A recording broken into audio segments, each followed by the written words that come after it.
Okay, if we talk about anti-aliasing first, without anti-aliasing or with the lower number of anti-aliasing, the rendered image looks jagged like this, poor, unprofessional.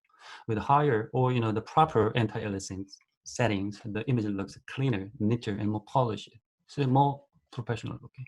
So you can find this anti-aliasing setting by going to render setting, and under the render, you should see this one. You see the camera AA, that means anti-aliasing. The default camera anti-aliasing in the setting is 3. 3 is more than enough. But I noticed that some students prefer the higher number of anti-aliasing than 3. What it does. So let's render this one, go Arnold.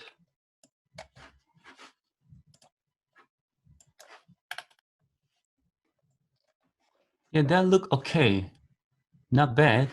But if you look at carefully look at your object in your Maya workspace, you should notice this one, choppy in outline.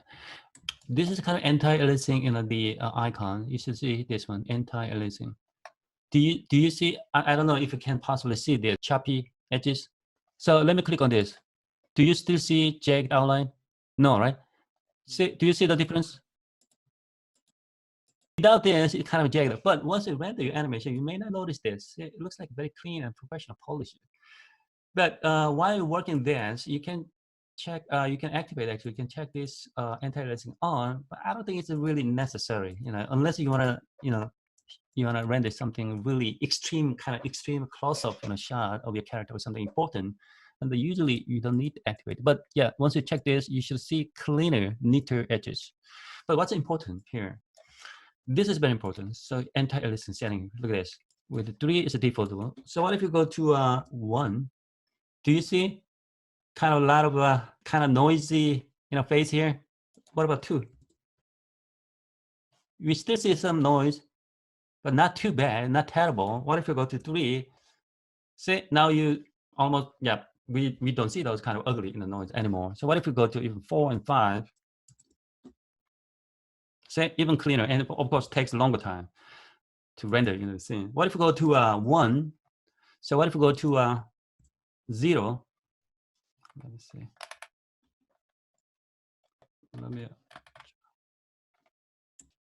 See, with the camera anti-aliasing 0, yeah, the very unprofessional looking.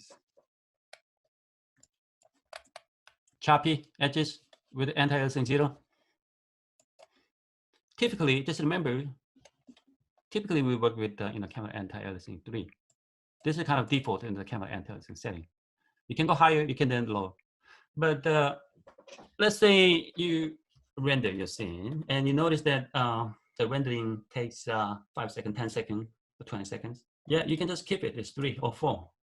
So if you still like to get the better image quality of your animation, you may consider go a change, switch this one to 4 or 5. But remember, it's going to take a longer time. Rendering might take a longer time. It's sometimes it greatly actually affect your rendering time, longer rendering time. But for instance, rendering a frame takes 1 minute. Rendering a frame takes 10 minutes. You may compromise going 2 instead of 3. In camera, when you create your camera, you need to go to also create not light. You should go to camera and then select the camera. Okay, this is camera. You can move left and right, up and down. Also, you can rotate it, see, like this. So compared to these two objects, an object that cameras appears a little too big. Of course, you can make the smaller. That's big enough, small enough. Yep, you can change the size here. And of course, you can create more than one camera. Go to camera. Okay, this camera 2. Okay. One more camera. Okay, this is third camera. You can definitely move your camera here and there to get the some close-up shot or medium shot, wide shot, or stabilization shot, or extreme close-up shot, or bird eye view shot, whatever shot. You can constantly move here and there and rotate it, yeah, you can do it. But what we do usually, you just create a few camera, and like for instance, you like to use this camera, this particular camera for sky view, like a bird eye view. Just rename this one instead of camera 1, 2, 3. You can type it like bird eye view, like 001, and then you can rotate it like this, so that this camera looks down, something like this. So what if like to use this camera for the extreme close-up? Yeah, you can use this. Rename this one. Extreme close-up 001. You can have this one, wide 001. So we have 3 different camera: wide shot, and this is extreme close-up, and this is bird eye view. So you get the extreme close-up and rotate it. I'm gonna move this one a little closer, actually very close to the, let's assume this one is the object that you are most proud of. They would like to show off. Close up. And then this one, wide shot. All right, so we have 3 camera here. Okay. So now we understand we have 3 different cameras. One is wide shot, and the other one is extreme close-up, and the other one is a bird eye view in a shot. But you might wonder, I understand where they are, all these 3 cameras, but I have no idea where this guy is looking at. So just imagine you holding, okay, you're holding this camera. You're seeing through the viewfinder, right? Viewfinder. But with this, in a perspective view, we have no idea where this guy is currently looking at. Absolutely no idea. In this case, what you can do, hit in a space bar, and obviously this one is perspective, right? And this is side view, and this is front view. So what I do, I just go to, I use the either, this one, upper left, the viewport, or lower left, viewport, whatever. And just click and select this one, and go to panels, and go to perspective. You should see all the cameras that you have created. So look at this, bird eye view and extreme close-up, and this one is. So you can find all cameras. It doesn't matter how many camera you use. Even if you have a dozen camera, you will see all dozen camera in here if you go to perspective. So go to perspective, and then let's say you want to work with close-up. Okay, let's see. This is what extreme in close-up in camera is looking right now. Same thing. If you like to check where the wide shot in the camera is looking, see that this is wide shot. So if you're not very happy with the camera angle and the distance between the object and your camera, just simply select the wide shot camera. See, from here we don't see wide shot camera, but you can see wide shot camera from perspective view and the side view and the front view. See, you can just move this. So look at this. This is actually where this wide shot camera is looking. So if you're not very happy with the level, height, so move this. Also, you can rotate it. See, rotate it, tilt it. You see that? You see that? Change the position. And so you can rotate it, something like this. See, also you can move directly, move the wide shot, working with directly on the wide shot in view.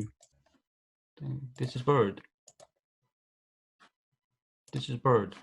Okay, this is bird. Yeah. So let's.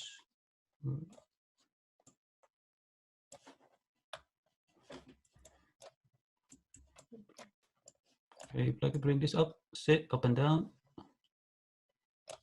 Like this. Rotate. Yes, you can rotate it. Sit with this.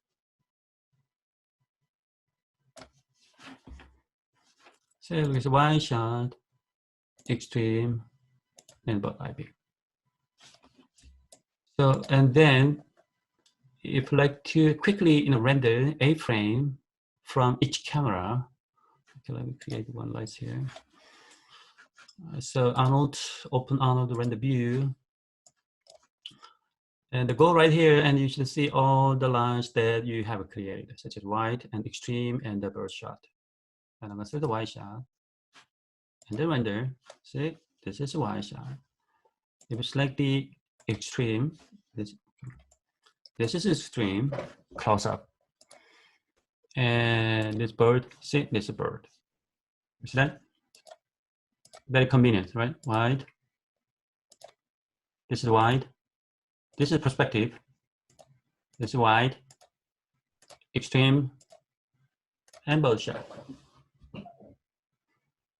Okay. We're not going to talk about this, how to save images today, but ultimately you need to render first. And if you're happy with this, you go to File and Save. Before this, don't forget to go to render setting and choose the right image setting. This is the wrong setting. You can use this HD 540s while experimenting, while play with the settings things. But once you start rendering, okay, once you're ready to render your entire frame to make a 30 seconds long animation, don't forget to choose HD 1080.